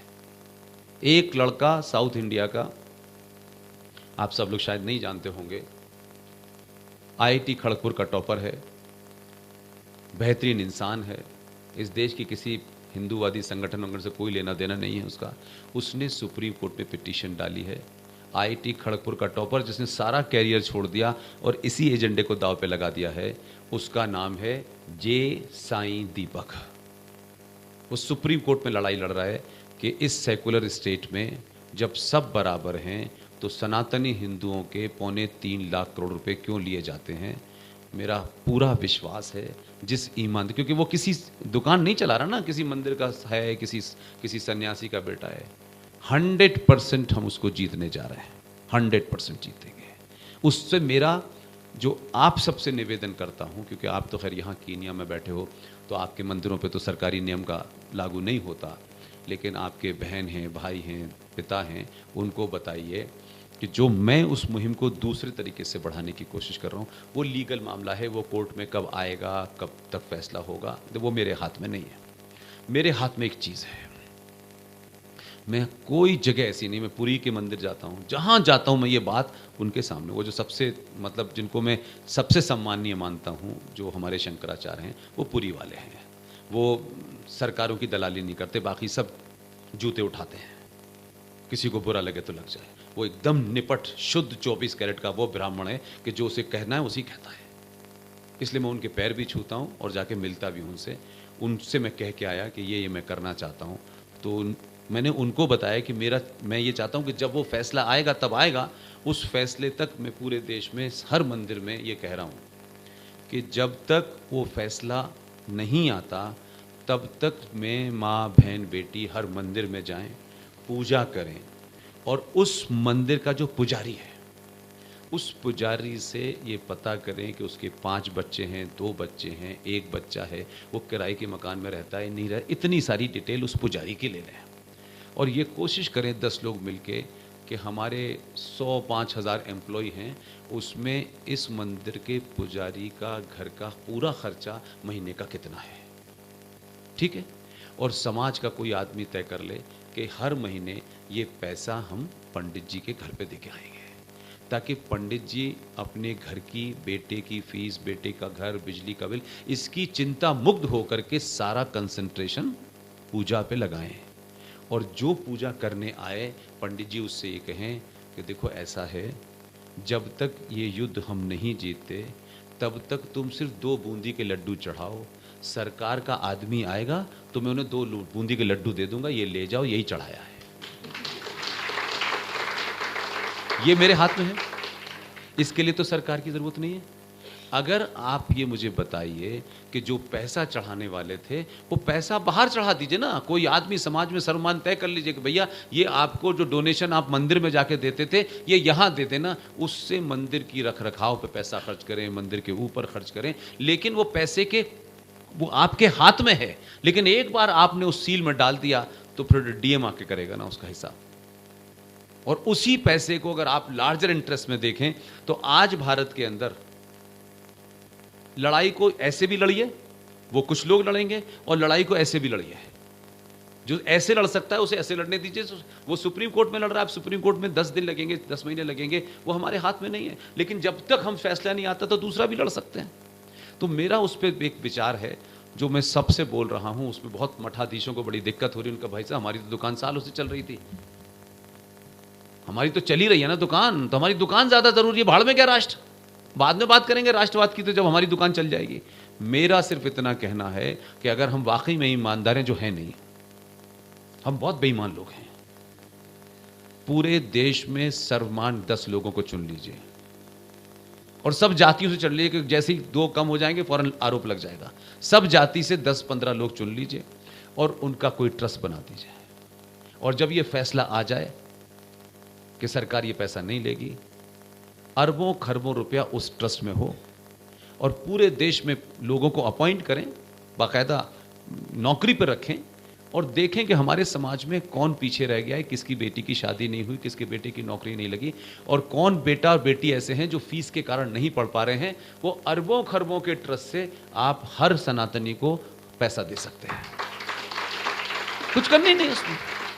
सरकार ने स्कॉलरशिप नहीं दिया, सरकार दलितों को दे रही है, ब्राह्मणों को नहीं दे रही, सरकार ठाकुरों को दे रही है, किसको दे रही है? सरकार के भिखारी क्यों बन रहे हैं? सत्ता ताकत जो अभी आपके हाथ में, जो ले सकते, जिसमें कोई कानून की बात नहीं है, कोई लड़ाई झगड़े की बात नहीं है, सिर्फ अंदर के स्वार्थ की बात है। जो 10-5 ऐसे लोग हो कि भाई हमें इन पे अंतिम विश्वास है, बस हम इनकी बात मानेंगे। कोई एक बच्चा इस देश के अंदर बिना खाना खाए नहीं सो सकता, इतना पैसा है। तो हमारे यहां ये मठों से उठनी चाहिए थी, मंदिरों से उठनी चाहिए थी ना बात, कि सिर्फ कथा ही कराना था पंडित जी का काम। ये तो काम नहीं है ना। फिर तो लड़ाई बहुत सारी हैं जो सरकार नहीं लड़ेगी, सरकार की बहुत बाधाएं होती हैं भाई। हम समझते हैं कि आपने पीएम बना दिया है, बस अभी साइन करेगा, शाम को ये, फिर परसों ये, फिर परसों, ऐसा नहीं होता मेरे भाई। जो समाज का स्तर इतने नीचे चला गया हो, जिस समाज ने चाणक्य पैदा किया हो, भगवान राम हो, जिसमें कृष्ण हो, इतने बड़े बड़े पुरुषार्थी पैदा किए हो, उनके मानने वालों की औकात यह हो गई है कि सरकार 2 रुपए किलो चावल और 1 महीने की बिजली फ्री में खरीद रही है। आपको कर रही है कि नहीं कर रही है? कौन सी पार्टी है जो योजनाएं बना करके आपको नहीं खरीदती? और पूरे देश में मुझे बता दीजिए कि हिंदू के अलावा कोई दूसरा नहीं बिकता है। किसी मुसलमान को बिकते नहीं देखा होगा आपने। कहा मुसलमान कभी नहीं बिकता 2 रुपए किलो चावल। वो 2 रुपए किलो चावल लेगा, लेकिन वोट वही देगा जहां देना है। ये कड़वी बातें कोई बाहर नहीं बोलेगा आपसे। अभी आपके पास गिनती का घमंड है, हम बहुसंख्यक हैं। ये गलतफहमी कुछ सालों में खत्म होने वाली है आपकी। ये भी आपके हाथ में नहीं रहेगा। ये जो आज आप भीड़ जो आपके पास है ना, इस भीड़ का पॉजिटिव इस्तेमाल कीजिए। ये भी आपके हाथ से गया।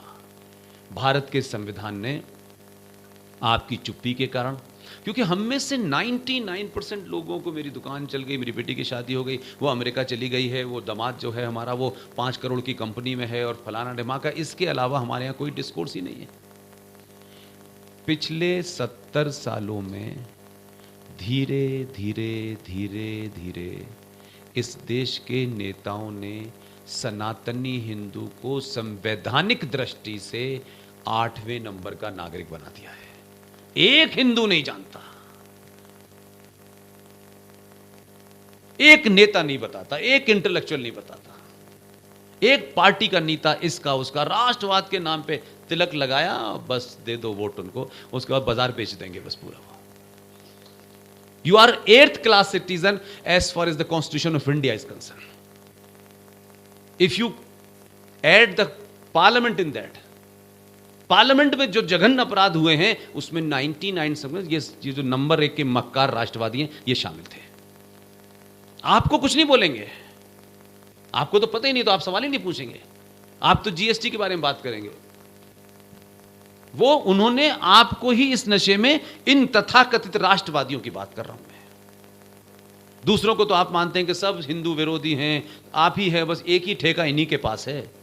इनके बैठे हुए when they were 123 in the parliament, सरकार मेजॉरिटी में नहीं थी 2013 में, 123 बैठे थे ये कुंडली लगा लगा के लंबी लंबी, बड़े बड़े बाल, ये गेरुए बस पहने हुए हमारे 4-4, 5-5 MP बैठे हुए थे पार्लियामेंट में। कान बंद थे क्या? या दिख नहीं रहा था कि सारा ज्ञान शास्त्रों का हिंदुओं को ही देना है?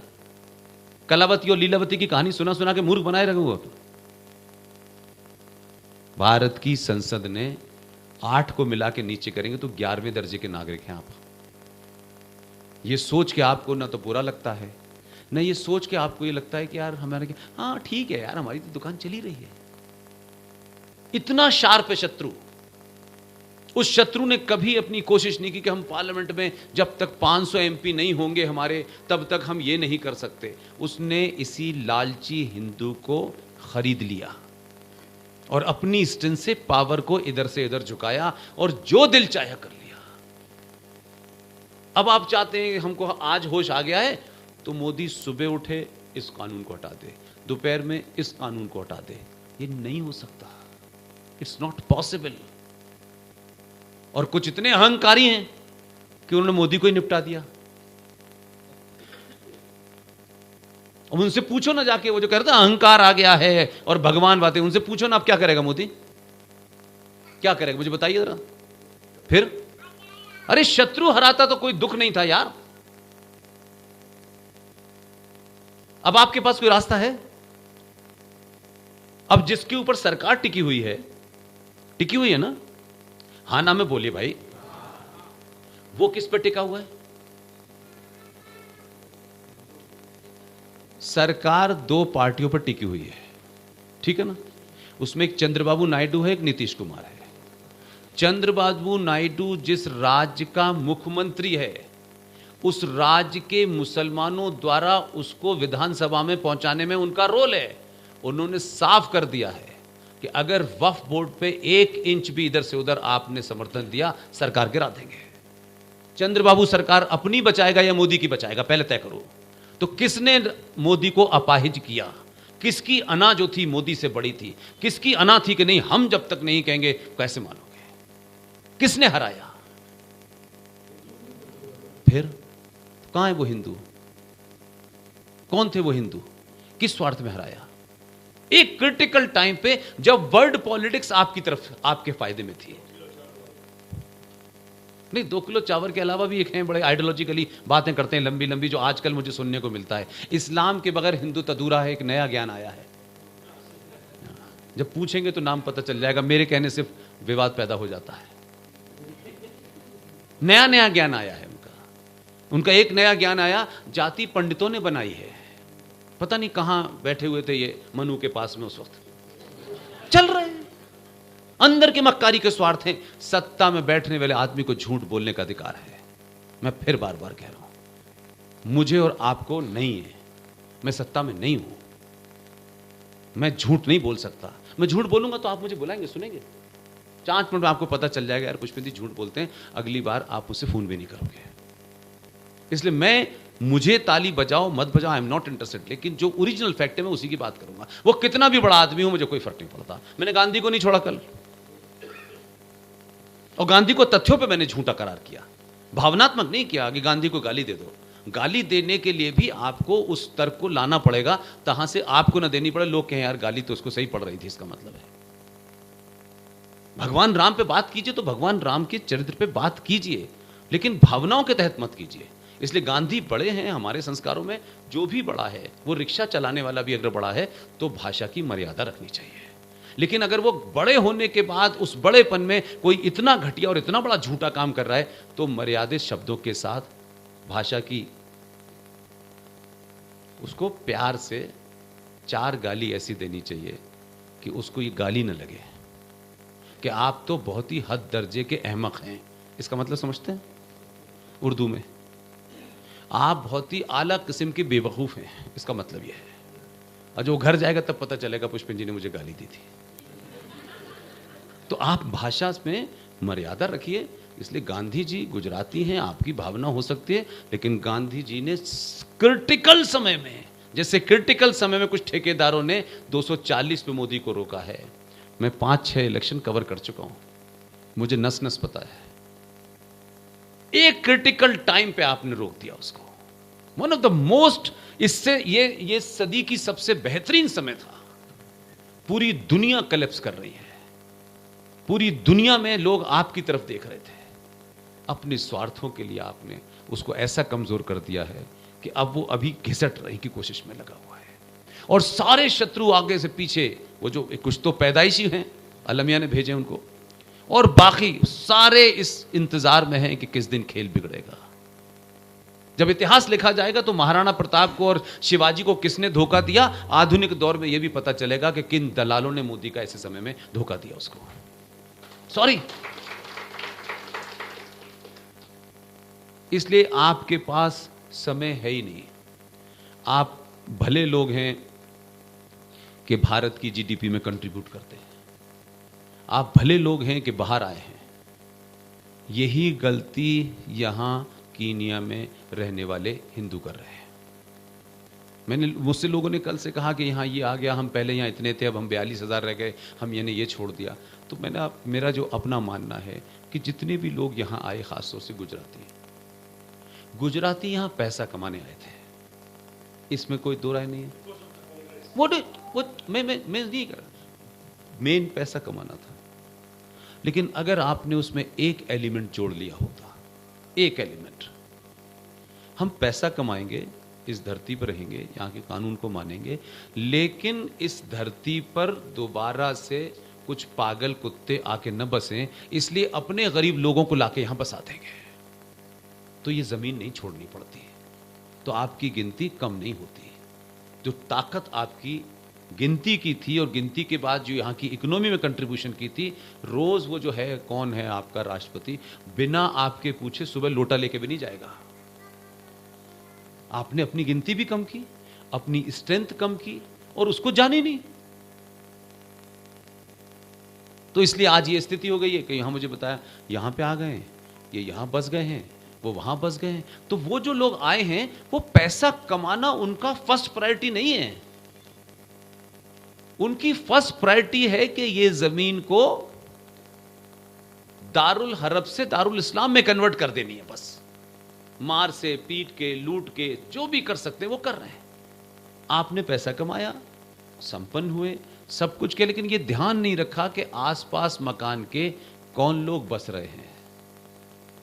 जो आज आपको अपनी शक्ति लगती है कि 4 गार्ड आपने रख लिए, वो गार्ड उस पागलपन को कुछ दिन तक रोक सकता है, परमानेंट नहीं रोक सकता। इसलिए इस कीनिया में जहां जहां घूमा, जहां बड़े बड़े बिजनेसमैन मैंने देखे, उन्होंने सबसे, वो हम तो अलीगढ़ में पैदा हुए, जिस अलीगढ़ यूनिवर्सिटी के चारों तरफ हिंदू कॉलोनी थी, मैं तो 85-87 में आउट होके चला गया था। आज वो सारे इलाके समाप्त हो गए, वो हिंदू कहां चले गए पता नहीं चला। वो कभी भी अपनी एक सेंटर के चारों तरफ बसना शुरू करते हैं, पूरे ऐसे रिंग में बसते हैं, और धीरे धीरे धीरे धीरे पता चलता है कि ओहो, अब यहां पुलिस नहीं आ सकती। हिंदुस्तान में बिजली का बिल नहीं देते मुसलमान उस इलाकों में। आज तो ये अपना इससे हो गया ना, मैंने अपनी आंखों से देखा है, मुसलमान इलाकों में किसी गुंडे को गिरफ्तार करने के लिए पुलिस नहीं जा पाती है। बिजली का बिल वो देते नहीं है, लेने नहीं जाती है। ये लगता है बाहर से बहुत अच्छा चल रहा है, लेकिन अंदरूनी स्थिति भयानक है। ये स्थिति कम से कम नैरोबी में या कीनिया में तो नहीं करनी चाहिए थी। इसलिए कल भी मैं गया, कोई एक समाज है, समाज को रखिए, अलग अलग करिए, लेकिन किसी एक मुद्दे पर हम एक रहेंगे, खत्म कहानी। कम से कम ये तो कर लो यार। आपने अपने देश में करा, फिर आपने यहां पे भी वही दोहरा रहे हैं आप। और जो आपका अपना है, मैं फिर कह रहा हूं, रास्ते में मेरी भाई साहब से बात हो रही थी सिखों को लेकर के, तो सरकार का मुखिया गुरुद्वारे में जा रहा है, वो मैसेज देने की कोशिश कर रहा है। ठीक है, कुछ लोगों ने पागलपन किया, कुछ लोग बहकावे में आए, निश्चिंत हत्याएं की, लूटा, ये सब हुआ। लेकिन अगर हो गया, मैं मान रहा हूं, मैं तो उसको पहले ही बुरा कह रहा हूं, लेकिन हो गया तो कितने सनातनी हिंदू ठेकेदारों ने उस घाव पे मरहम लगाने की कोशिश की। फिर मुझे बताइए, आप मेरे साथ याद करोगे तो मैं कभी आपका भला सोचूंगा। मेरे अंदर मैं भी इंसान हूं, मुझे भी अंदर हर्ट है यार, यार मैंने तो कोई गलती नहीं की थी यार। अगर तुम इतने ही ईमानदार थे तो अगर आप गोल्डन टेम्पल में 4 आतंकवादी चले गए थे जो कि उस समय की सत्ता के एजेंडे का हिस्सा थे, तो आपने गोल्डन टेम्पल के अंदर आर्मी के अंदर बम धमाका करके सब तोड़ डाला। और इतने ही मर्द थे तो कश्मीर के चरारे शरीफ में जब 4 आतंकवादी बैठे थे तो फिर 5 स्टार होटल से खाना क्यों जा रहा था, तब क्यों नहीं मारा था आपने? ये मैं कहता हूं इसलिए कि ये अपने हैं, सिख अपना है, हमारे ही परिवार का है, तो आपने उसे रगड़ने में 2 मिनट नहीं लगाए। और उनका डर था, चरारे शरीफ में 40 दिन तक आतंकवादी बैठे थे, कश्मीर के 5 स्टार होटल से डेली टाइम ओवर, तो डेली खाना जाता था। तो मेरा सवाल यह कि तब सरकार को क्यों नहीं लगा कि चरारे शरीफ, इसी को कहते हैं अनसीन, अदर्श डर है जो सत्ताएं डरती है, इसलिए उनके जूते उठाती हैं। इसलिए इस देश में सारे संविधान को ताक पर रखे वो कानून बनाए हुए हैं जो कहीं दुनिया में नहीं बन सकते। इसलिए मेरे लिए क्रिटिकल पॉलिटिकली नहीं है कि ये कमजोर हो गया, मेरा तो कोई निजी अर्थ नहीं, लेकिन ये उसका फेज था जो मेरी अपनी इंफॉर्मेशन है। इस फेज में बड़े कांड होने वाले थे, तभी आपने उसको रोक दिया है। आपको वक्फ बोर्ड 70 साल बाद पता चला, आपको तो यह भी नहीं पता कि शत्रु कर क्या रहा है। इसलिए कि आटा दाल चावल पानी, ब्राह्मण ठाकुर बनिया दलित, ये इससे आगे बढ़ा ही नहीं समाज कभी। और कुछ हुआ तो एक नया मंदिर बन गया, फिर एक नया मंदिर बन गया, फिर मंदिर में एक अलग दुकान चलने लगी। मंदिर कैसा भी हो बस बना दिया उन्होंने, ना उसमें कोई वास्तुशास्त्र का लेना देना है, बस बन गई, खत्म किस्सा। ज्यादा से ज्यादा लोग उस मंदिर में आ जाएं, कुछ चढ़ावा आ जाए, इसके अलावा दूसरा कोई एजेंडा है। ना गीता के बारे में जानते, ना रामायण के बारे में जानते। इसलिए भगवान राम के भी आधे चरित्र को पढ़ाते हो, कृष्ण के भी आधे चरित्र, बस बांसुरी बजा रहे हैं वो। वफ का मतलब समझते हैं? हाँ नाम में बताइएगा। वफ का इस्लाम में मतलब होता है किसी चीज को अल्लाह को दे देना, इस्लाम में। और ये कुरान शरीफ का हिस्सा नहीं है, माफ करना, ये कुरान की जो इंटरप्रिटेशन होती है जिसे आप हदीस कहते हैं, ये उसमें एक हदीस है, हर देश में अलग अलग वहां की काल परिस्थिति के हिसाब से लिखी गई है। अगर नाइजीरिया में या कीनिया में कब्जा करना है या कीनिया को दारुल हरब से दारुल इस्लाम बनाना है, तो यहां इस्लाम की इंटरप्रिटेशन यहां के सामाजिक ढांचे के हिसाब से होगी, राइट। अगर भारत को अगर दारुल हरब से दारुल हरब दारुल इस्लाम समझते हैं? दारुल हरब का मतलब होता है जहां पॉपुलेशन में इस्लाम के मानने वाले तो रहते हैं लेकिन उनके पास ताकत नहीं होती और दूसरे लोग रहते हैं, उसे दारुल हरब कहते हैं। और जहां शुद्ध रूप से इस्लाम के मानने ही वाले रहते हैं उसे दारुल इस्लाम कहते हैं। तो ये जो दारुल हरब के अंदर ये माइकल हैं, ये सिंह हैं, ये ठाकुर हैं, ये अभी दारुल हरब है। इसमें धरती पे एक भी इस्लाम का मानने वाला न मानने वाला रहेगा, तब ये प्योर धरती कहलाएगी। तो ये दारुल हरब से दारुल इस्लाम बनाने के लिए एक फिलॉसफी है जो इस्लाम की इंटरप्रिटेशन के हिसाब से चलती है। इंटरप्रिटेशन इस्लाम की कई सौ हदीसें हैं, 100 साल बाद लिखी गई, 1000 साल बाद लिखी गई, 500 साल बाद लिखी गई, समय काल परिस्थिति के हिसाब से लिखा जाता है। तो वफ का मतलब होता है कि कोई चीज मैं आपको नहीं दे रहा, मैं अल्लाह को दे रहा हूं। अब आप सोचिए, आप कहते हो बड़े ज्ञानी है, वो कितने ज्ञानी है? अगर अल्लाह को कुछ दे दिया और शाम का दिल हुआ कि अल्लाह से वापस लें, तो अल्लाह वापस कैसे करेगा? तो वफ का मतलब सिर्फ इतना ही है कि हमारे देश में सरकार ने, महामूर्ख सरकारों ने, कि इस भारत में एक कानून बना, पार्लियामेंट में बना, 2013 में बना, पहले उसमें कई अमेंडमेंट हुए, फाइनल जब वो 2013 में पास हो रहा था तो ये भारत माता की जय कहने वालों की गिनती 123 थी। जहां मिल जाए ना पकड़ के 2 जूते मारिएगा, तब तो रहेगा कि आप सच में इस देश के लिए चिंता करते हैं। लेकिन आप गिच गिच करके 2 काम कराने के लिए जाएंगे तो नहीं होगा। 123 लोग बैठे हुए थे। भारत की संसद में वक्फ बोर्ड के अमेंडमेंट को रखा गया। उस अमेंडमेंट के अंदर जो सबसे बड़ा खतरनाक है, जिसको मैंने और डिटेल में कई बार जगह समझाया है, वो इतना ही समझा देता हूँ कि section 40 of the Waqf board वो ये कहता है कि जो वक्फ बोर्ड आप देखते हैं कि ये कीनिया में है, ये दिल्ली में है, ये गुजरात में है, ये वक्फ बोर्ड जो है एक प्राइवेट बॉडी है। जैसे आपको एक एनजीओ बना लें, इस प्राइवेट बॉडी को ये अधिकार दिया गया है संसद द्वारा कि वो दो लोग, जैसे ये मंदिर मान लीजिए कि आपके दिल्ली में है थोड़ी देर के लिए, और ये जो पंडित जी हैं ये इसके कस्टोडियन हैं, तो वो दो प्राइवेट लोग पूरी दुनिया में, पूरे भारत में सॉरी, कहीं भी कलकत्ता के वक्फ बोर्ड का एक चपरासी, उसको ध्यान आएगा कि दिल्ली में जो बिरला मंदिर है वो वक्फ बोर्ड की ज़मीन पे बना हुआ है। उसको अल्लाह पे ख्याल आया, रात में मोहम्मद साहब आए, खतीजा आई, फातिमा आई और दे गई इस ख्याल में, बाकी काम तो बाद में वो करेगा, और वहाँ से वो किसी को भेजेगा। तो दिल्ली के अंदर जो मंदिर है बिरला मंदिर, वहाँ एक आदमी जाएगा, छोटे भाई का पजामा बड़े भाई का कुर्ता पहने हुए, और वहाँ जा कर के उस मालिक को बुलाएगा। ये पार्लियामेंट में पास किया, उसका मैं शब्दावली बता रहा हूँ, और उनको बुला करके कहेगा कि वहाँ जो थाना लगा होगा ना, उसको जाके देगा ये कागज़ कि बिरला मंदिर जो है वक्फ बोर्ड की ज़मीन पे बना है। मैं अक्षर से आपको बताने की कोशिश कर रहा हूँ ताकि आप डिविएट ना हो। और वो आदमी, वो जो पुलिस आएगी, पुलिस बिरला मंदिर जाएगी, बिरला मंदिर में जो भी उसका कस्टोडियन होगा उसको बुलाएगी और उससे कहेगी कि ये जो मंदिर है ये वक्फ बोर्ड की ज़मीन पे बना है, इसे तत्काल खाली कर दीजिए। तो वो जो मंदिर का आदमी है या जिसकी प्रॉपर्टी है, वो एक सामान्य नागरिक, एक अच्छे नागरिक के तौर पे यही पूछेगा, भाई ये 50 साल से बना हुआ है, इसके कागज़ मेरे पास हैं, बिजली का बिल है, वो एक सामान्य नागरिक यही कहेगा। तो संसद में ये पास हुआ है, पूरी दुनिया में ऐसा नहीं हो सकता। संसद में ये पास हुआ है कि उसको वो जो कागज़ दिखा रहा है उसके कागज़ नहीं वैलिड है, और वक्फ बोर्ड वाले का ये कहना कि ये ये मंदिर जो है वक्फ पे बना हुआ है, उसे कागज नहीं दिखाने, वो बगैर कागज दिखाए ये क्लेम करेगा, और जो बेचारा कागज दिखा रहा है उसके कागज वो देखे नहीं जाएंगे। Clause 40 of the Waqf board का पॉइंट 3 ये कहता है।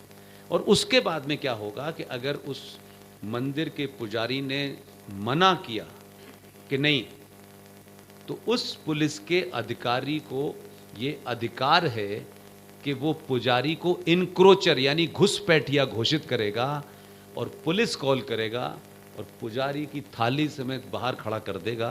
पुजारी उसमें कुछ नहीं कर सकता। वो किसी प्रॉपर्टी के लिए, मंदिर के अलावा भी है, वो सब जगह ही है। आपका मकान है, आप बाहर खड़े हो जाइए। और फिर ये पास किया, सेक्शन 40 का सब सेक्शन ये कहता है कि आप अपनी इस क्लेम के लिए ना हाई कोर्ट जा सकते हैं ना सुप्रीम कोर्ट जा सकते हैं। आपको बताया गया भारत की, आप सोचो कि अगर भारत में 400 मुसलमान होते तब तो आपको बहुत गुस्सा आता पार्लियामेंट के अंदर कि यार ऐसा कानून बन गया। यहां तो 400 हिंदू थे तब ये कानून बना है मेरे भाई, शिकायत किससे करोगे। फिर ये कहा गया कि आपका मकान फेंक दिया गया, उस पर ताला लगा दिया गया, वक्फ बोर्ड को दे दी गई चाबी, आप जा नहीं सकते। अब वक्फ बोर्ड उस प्रॉपर्टी को कैसे इस्तेमाल करेगा? इस तरीके से भारत के अंदर पिछले 70 सालों में जो भारत की जो भूमि है, यानी लैंड एरिया ऑफ भारत, अगर हम उसको ले लें तो पहले नंबर पर रेलवे के पास है, दूसरे नंबर पर डिफेंस के पास जमीन है, तीसरे नंबर पर वक्फ बोर्ड के पास जमीन है। और जब आप वक्फ बोर्ड कहते हैं तो एक बड़ा कंफ्यूजन हिंदुओं को होता है। वक्फ बोर्ड एक बॉडी है, तो उसने ये बिल्डिंग, ये बिल्डिंग, ये बिल्डिंग, ये बिल्डिंग ले ली, ये जमीनें ले ली, ये किले ले लिए, ये मज़ारें ले ली, वो जमीन अलग है। जो मैं समझाना चाह रहा हूं, अगर नहीं समझा तो पूछ लीजिएगा, वो जमीन अलग है और 22 करोड़ मुसलमान अलग जमीन पर रहते हैं, वो अलग है। अब ये है तो सर मैंने वही तो बताया कि ये जो वक्फ बोर्ड की जमीन है, ये लैंड एरिया का भारत का तीसरा हिस्सा वक्फ के पास है। पहला रेलवे के पास, सेकंड डिफेंस के पास, तीसरा इनके पास, फिर वो 22 करोड़ अलग रहते हैं, वो अलग जमीन है। आप भारत माता की जय का नारा लगा रहे हो हैं? तो पूछो ना, हवा में 26 माले पे रह रहा है ना हमारा आदमी। देखिए मैं किसी के खिलाफ नहीं, लेकिन अगर आपको सच बात नहीं पता होगी तो पता चला कि आप गए यहां से पैसा वैसा कमा के वापस लौटे, उनका जमीन कहां है? तो ये स्थिति है, पूरे पूरे देश में ये स्थिति हो गई है। और उन्होंने इसके तहत क्या किया, जो एक लिविंग एग्जाम्पल है, जो आप लोगों ने न्यूज में देखी होगी, फिर मैं बात अपनी खत्म कर देता हूं, बुरा मत मानना मेरे भाई, क्योंकि ये मुझे मिलेंगे नहीं दोबारा, मैं तो कल वल चला जाऊंगा। कि क्या किया है कि उत्तराखंड नाम का शहर, वो सुना है, राज्य हमारे यहाँ है, सब उसे क्या कहते हैं, देवभूमि। तो देव मिल नहीं रहे वहां एक देव नहीं मिलके दे रहा मुझे, लेकिन देवभूमि देवभूमि। जब अटल जी ने राज्य बनाया था तब 2% as per the sense of the government of India मुसलमानों की 2% पॉपुलेशन थी। देवभूमि पे शैतान आके बस गए, 18% पॉपुलेशन है। और कमाल में, एक एग्जाम्पल के लिए मैंने ये बात कहा है आपसे, वहां जो रेलवे की भूमि थी, ये अभी आपने सुना होगा, आप जिस जगह खड़े हैं आपके पास आत्महत्या के अलावा कोई रास्ता ही नहीं है, इतनी पीछे चले गए आप।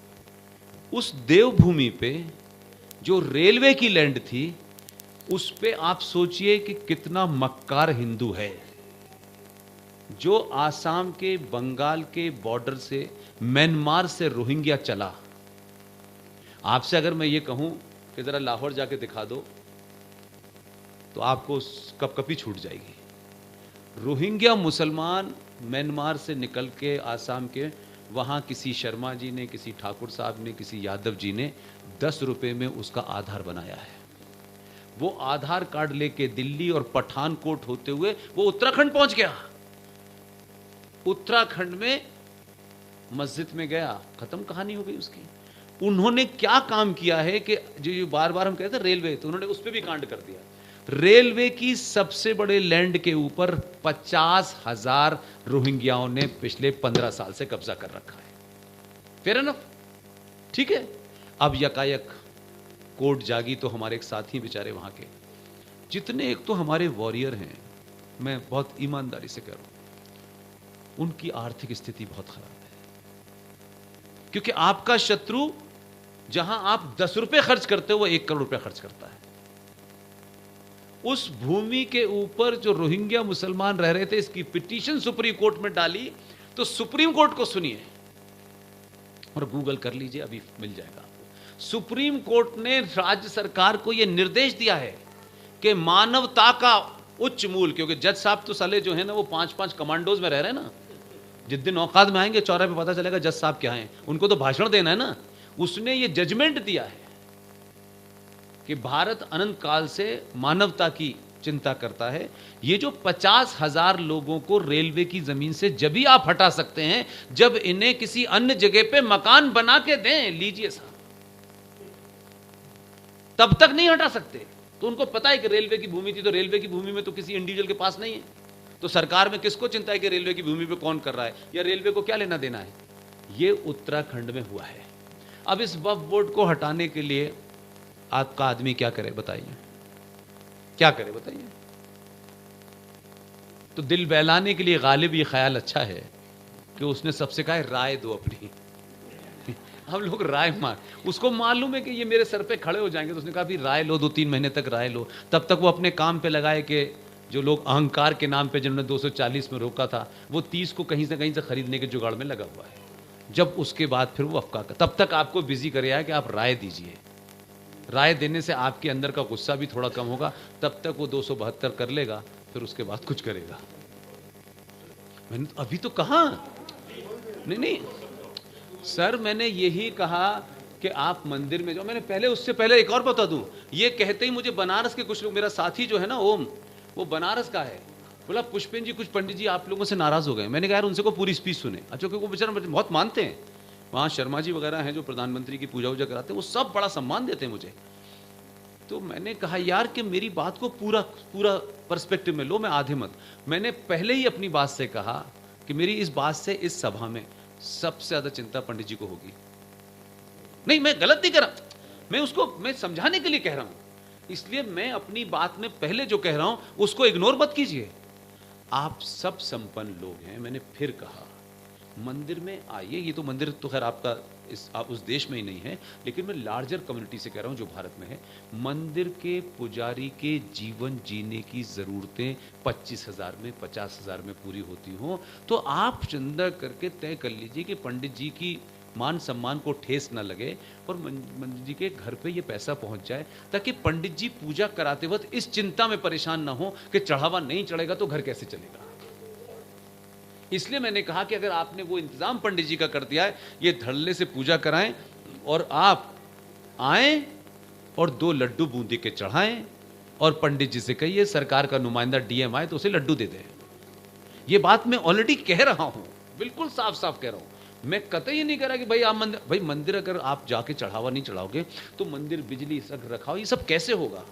ऐसा थोड़ी नहीं कि पूजा करने से पंखा अपने आप चल जाता है, बिजली का बिल तो जाता ही होगा ना। तो ये प्रैक्टिकल बातें हैं, तो मैं दोनों बातों को साफ साफ कह रहा हूं। और वो जो पैसा आपका बचेगा उसकी लड़ाई जे साईं दीपक लड़ रहे हैं सुप्रीम कोर्ट में, भगवान करे ठीक ठाक हो। अगर ये जो जज है ये थोड़ा पागल किस्म का है चीफ जस्टिस, तो अगर दूसरा आएगा तब तक हम कर लेंगे, लेकिन लड़ाई हम जीतेंगे क्योंकि हमारा लॉजिक पे है, फैक्ट पे है, फिगर पे है। कोई हम इमोशनल बात नहीं कर रहे कि भगवान राम यहाँ पैदा हुए थे। तो भगवान राम यहाँ पैदा हुए थे, ये फैसला भी आप ही के आदमी ने कराया है, कोई तथ्यों पे नहीं हुआ है कि बड़ा आर्गूमेंट हुआ हो, फलाना हुआ हो, दिमाग हो। पता नहीं, मैंने अपनी सभा में बोला है कई बार, आपने सुना हो अगर मेरा वीडियो। चीफ जस्टिस को एक दिन ये कहा गया कि देश का प्रधानमंत्री कोर्ट देखना चाहता है। वो प्रधानमंत्री जो 15 साल गुजरात में कोर्ट के चक्कर काट रहा था, उसे कोर्ट देखनी थी। शाम तक उसने अनाउंस किया चीफ जस्टिस के साथ में। चीफ जस्टिस छोटे से हैं थोड़ा, वो अब जो चले गए, रिटायर हो गए, और उनको वो बेचारे घुमा रहा था। चीफ जस्टिस भी ये गलत फहमी में आ गए कि यार ये कोर्ट में क्या देखने आया है।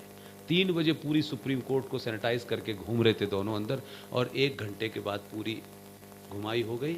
और दूसरे 2 दिन के बाद वो चीफ जस्टिस कहते हैं कि मैं 40 दिन में राम मंदिर का फैसला दूंगा।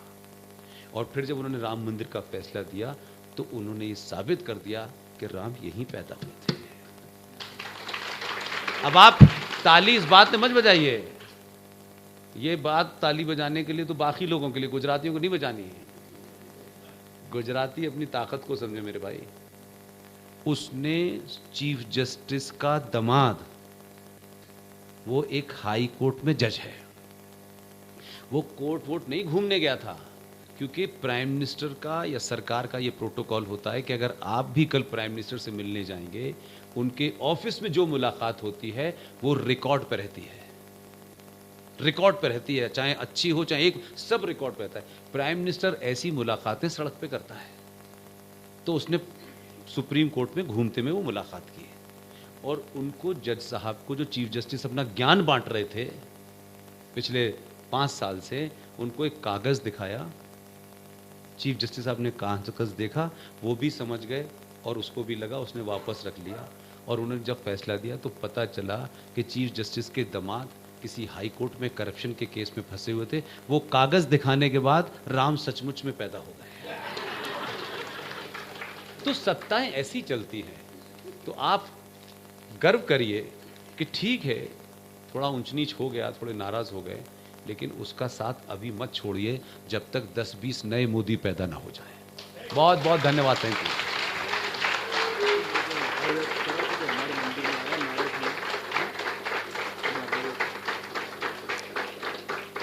सर जी, Narok Hindu temple, Pushpendra ji, Narok Hindu temple committee की ओर से रिक्वेस्ट आई है कि वो कमेटी की ओर से आपका बहुत बहुत आभार प्रकट करते हैं, और हमारी तरफ से भी नारोक हिंदू कमेटी और आप जो है, आप सबको हम नमन करते हैं कि आपने अपना टाइम दिया, हमें यहाँ आने का मौका दिया, तो हम भी आपका बहुत बहुत धन्यवाद प्रकट करते हैं। इसी के साथ आज का प्रोग्राम हम ख़त्म करते हैं। हम सब नीचे डिनर के लिए जाएंगे।